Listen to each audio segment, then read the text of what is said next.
Hey everyone, it's Denise Brown from the Caregiving Years Training Academy. Thanks so much for joining us. I'm thrilled and delighted over the next few weeks to introduce you to presenters at our upcoming conference. It's called the Caring Conference, and we're focusing on our courageous acts. The day-long event takes place virtually on November 12th, and I'm thrilled and delighted to introduce you to Loren Gelberg-Goff, who's one of our workshop presenters. Hi, Loren. Hi, how are you, Denise? Great, great. So you have such an interesting background because you are a psychotherapist.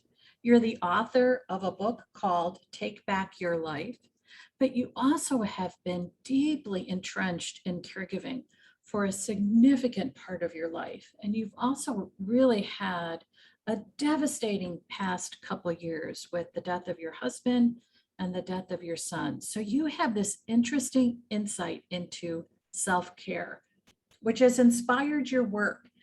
And the title of your workshop is From Fine to Phenomenal. And I really got hooked in with this idea that we tell everybody we're fine when they ask. And what is the reality when we say we're fine? Well, what does fine really stand for? Frazzled, irritated, neurotic, and exhausted. And so all the time when we say I'm fine, it never really sounds fine, I'm great, I'm wonderful. It's I'm fine. We kind of tolerate a level of living in a way that we numb out. Because what most caregivers are dealing with feels overwhelming, sad, frustrating, upsetting. So in order to function, we all think we just have to be fine, just go along, manage, be okay. And what that communicates to the outside world is that we don't need help, support, guidance. And early on, gee, there's so much love and compassion, and we feel good about ourselves for stepping in and stepping up. And then it becomes normal. And everybody else sort of goes on with their lives. They're not impacted in the same way. So we start to feel ignored, neglected. And that contributes to a lot of caregivers feeling depressed, feeling overwhelmed, feeling isolated and alone. And certainly the pandemic year didn't help because everybody was isolated. So we made excuses for why people couldn't show up, wouldn't show up. And that was supposed to make us feel better. But it really didn't. It just kind of put another layer on the numbing effects of caregiving. And I think that that's why we can shift from that fine to really feeling healthier and more whole and more vibrant. So you cared for your husband over a period of more than 2 decades. So I'm curious how the evolution of your self-care took place as you cared for him. That's a really good question, because there's an organization called the Well Spouse Association, and I had learned about it probably at this point, it was probably 20 years ago. And I didn't consciously connect to it until probably 10 or 12 years ago. Because again, we delude ourselves into thinking, my husband could still, air quotes, function.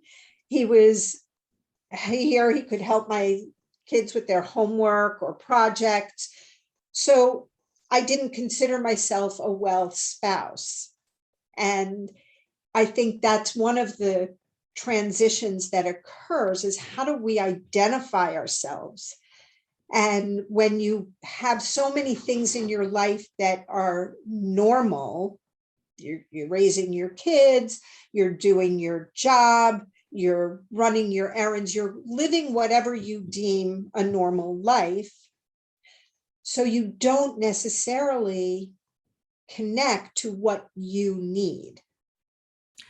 I'm curious. Oh, keep going. No, go ahead. That's all right. How much did you worry during your caregiving experience? Worry in what way? Because it was more focusing on how do I maintain what I believe to be a semblance of normal for my children, who are Right. 7 years apart. So their needs were very different. So it was more that. So a worry around the impact of your kids. Right. Okay. So if we look at an emotion like worry as a defining emotion of a caregiving experience, then I think it helps us say, oh my gosh, that's me. And I think if healthcare professionals who saw you at doctor's appointments with your husband had said, this has an impact on you too, here are some resources for you, maybe what difference would that have made for you? I think that could be a huge difference because healthcare professionals don't consider the caregiver. Having worked in a hospital for years in an oncology service and in a dialysis unit, it was always assumed, oh, the person's going to go home. His wife is there, her husband is there, a relative is there. They're managing. They didn't consider the impact. So that contributes to caregivers feeling invisible. Right. And so what's interesting is they see you all together, so to speak, like you're dressed, you have makeup on, you're there, but they don't know what happened before the appointment or what's going to happen after the appointment. Because the family caregiver is the 24/7 care provider. And I would say sometimes what happens is people will say, well, I don't do a lot. I don't have a lot of tasks related to caregiving. And that's unfortunate because that's an incorrect definition of caregiving. It's not Correct. about tasks. It's about the emotion and the impact on your life, which is why I really feel like when you focus in on what's the worry, you help people see an expansive view of their world, which has completely changed. And that way, when someone says, well, caregiving is really task-based, people will say, well, I don't do any tasks, so I must not be a family caregiver, which is Right. completely incorrect. It's a really good point because, there's an expression that says a little and a little makes a full bowl. Okay.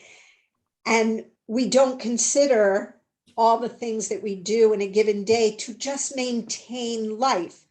You're going to go grocery shopping. You're going to clean up the kitchen. You're going to, if you have to clean your house, walk the dogs, run the kids, carpools, whatever it might be, run errands. The one benefit that has happened during the pandemic is everybody has gotten a little more comfortable ordering things, whether it's through Instacart for grocery deliveries. Amazon has certainly exploded. So we stop and we think, well, do I really need to ask somebody to run this errand for me? It's not a big deal.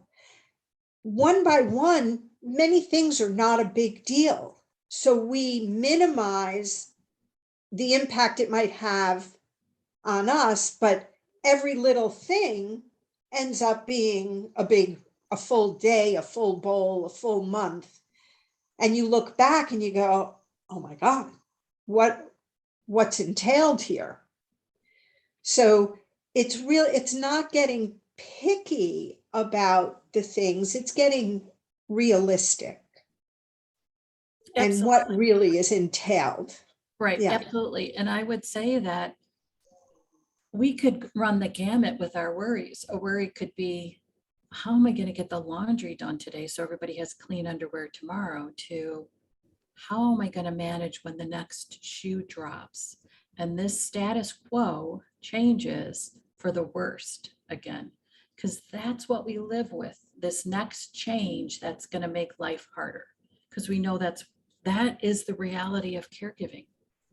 And especially, if you're caring for an aging parent, my husband was young when I think he was about 50 when this degenerative neuropathy hit. And so we're just going to live life. We didn't go on big vacations. We had to stay close to home because he couldn't travel long distances. So you don't realize sometimes how your world shrinks, and it's normal. And when you start to realize, oh, then my parents who were aging and started needing more help, and oh, then they have aides at home. Oh, they're getting doctor appointments. They're in and out of the emergency room potentially because my mother used to fall a lot. Or it was, you don't, because things tend to happen either in a big crisis, so you show up and then things seem easier. Oh, they're home, things are stable, it's quiet. So it feels, oh, it's okay. Human beings are incredibly resilient and resourceful, and we adapt. So as long as you keep adapting, you stop considering what's really happening here. And if you don't have other family members who are stepping in, either they live too far, or they're disconnected, or there aren't close-knit family members to step in, you just feel, what choice do I have?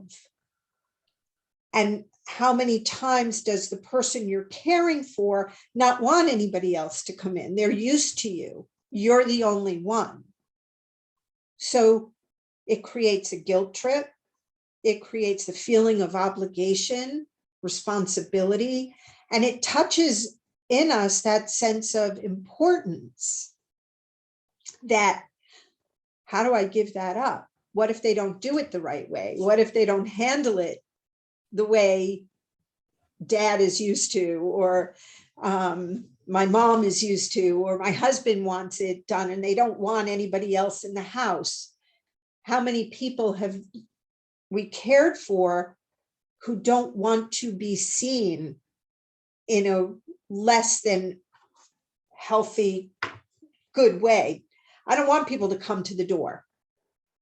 If we're going to have a social event, my husband, I know, had to make sure he rested the day or two before. He knew he was going to pay the price the day or two after, so he could show up and seem okay.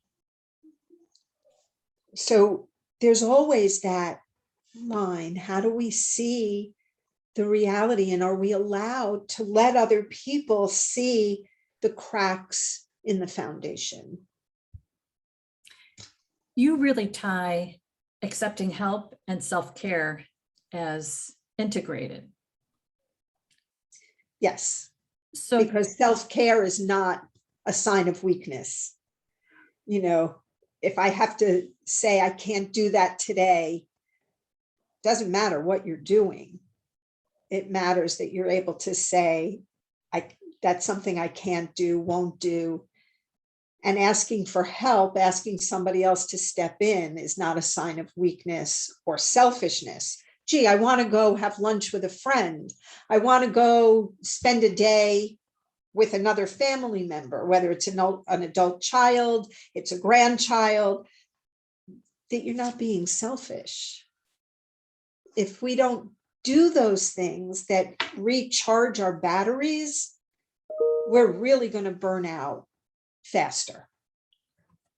So sometimes the message that we hear is it's important for us to take care of ourselves so we can really, truly take care of someone else. And I believe that's only part of the reason we take care of ourselves. We take care of ourselves so we show up tomorrow in our best shape that's possible, and we show up in our future in the best way possible. It's about our own value. Oftentimes it's the value on the service to another, but we are valuable in and of itself, separate from caregiving. Right. So speak to that a little bit. Well, the thing is that how many caregivers have learned over, maybe it's the personality trait, maybe it's the way in which we were raised to not put yourself at the top of a priority list. I remember speaking at a health fair and talking to people after, and they would say, well, what is it that you really do? And I said, well, let me ask you a question first. Who are the top 5 people you love and care for?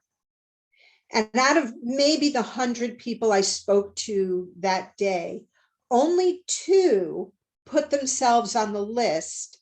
One person did it sort of begrudgingly. Well, I guess I'll put myself on the list. And the other person went through 4 people and go, well, all right, I guess I can be number 5.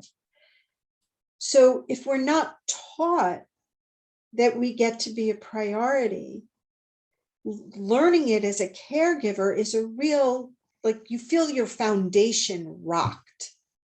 Like, what do you mean? Because it's not just because you're a caregiver, you have to take care of yourself. It's really changing a belief system that you've lived with possibly forever. Because there are many people who will answer the question, when did you become a caregiver? And they will say, well, I was 8 years old when my mother, blah, blah, blah. So it's a lifetime. So we're talking about having to change a core belief. And that's really challenging.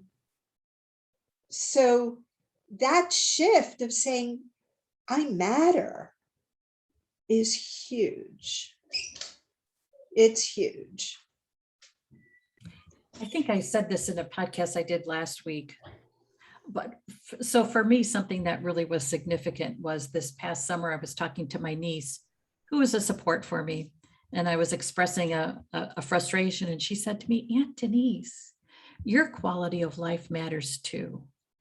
And I had been doing everything within my power to really focus on quality of life. It's really one of my values that I take care of myself. But that definition was so empowering, because I was like, oh yeah, okay, I have quality of life too, and that's important. And I'm going to protect it. Right. And the thing is that we, like I said, over time, we don't necessarily consciously realize that the quality of our life has diminished, because we're just used to making allowances, making adaptations.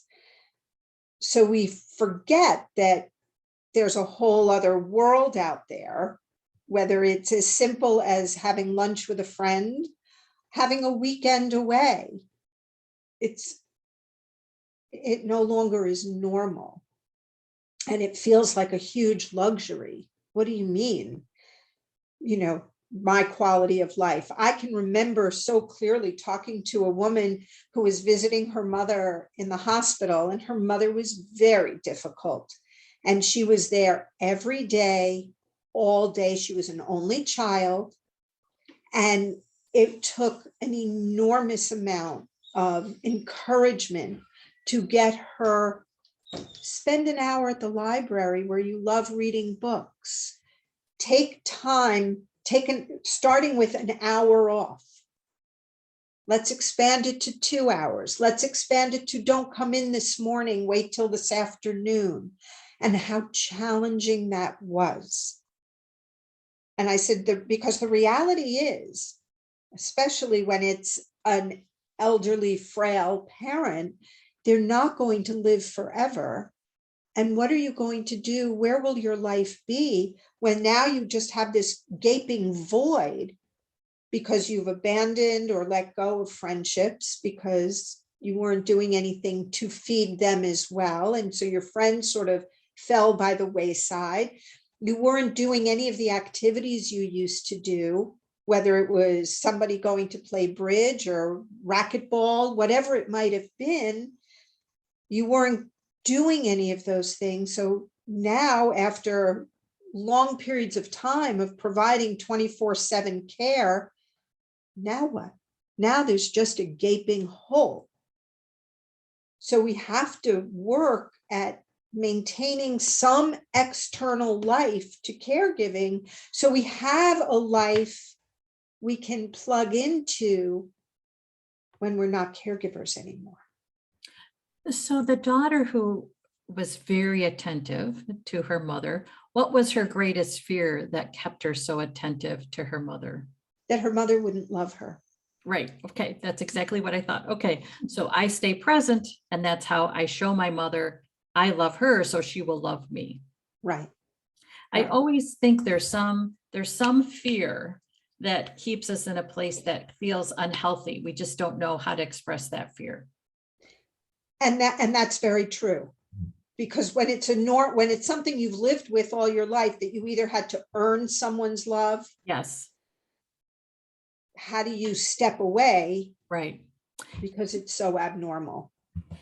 In my book, The Caregiving Years, which maps out the 6 stages, I talk about really giving yourself permission to think about new rules, because sometimes we live by a rule that says, I am a good daughter if I am present 24/7 to manage my mother's needs.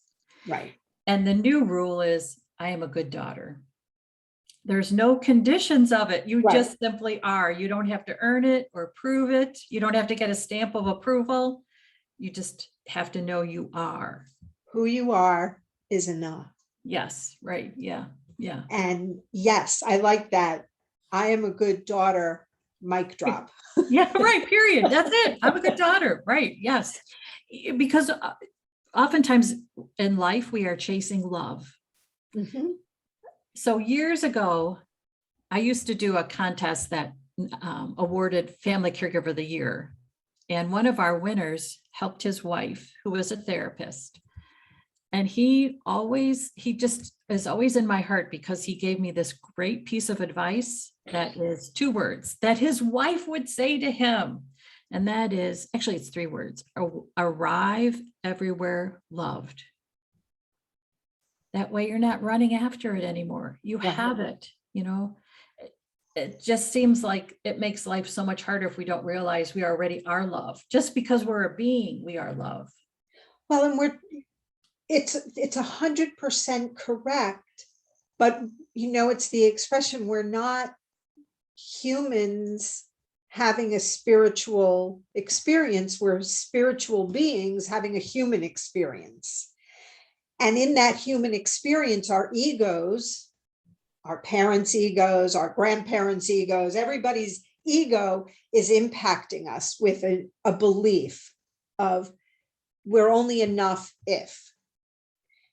And even if you grew up in a healthy, loving home, you cannot avoid having a parental message that hurts. Listen, we've all had parents get mad at us. We've gotten mad at our children if we've raised children. And in those moments, the tone doesn't sound loving. The face doesn't look loving. We don't feel the love when we're getting yelled at or when we're yelling at someone. So there's a distortion. So doesn't ever have to be said that you're not enough, but we incorporate that. Well, if I hadn't scribbled on the wall, mom would love me. So we come to it sometimes, I'll put air quotes out there, innocently. It's not intended, but it doesn't mean it doesn't exist. So it isn't about blaming yourself for not feeling that I am enough, I am loved. It's not blaming, it's understanding. It's having that awareness. Absolutely. Which is why I write regularly about the messages out in the media around self-care as it relates to caregiving. I find them harsh, because they will say family caregivers neglect their health. Family caregivers abandon their health. And that's not what's happening. And I think those messages are not the messages that we need to receive. And I will tell you, I also think those aren't the messages we deserve to hear, because those are messages that don't understand what we're going through.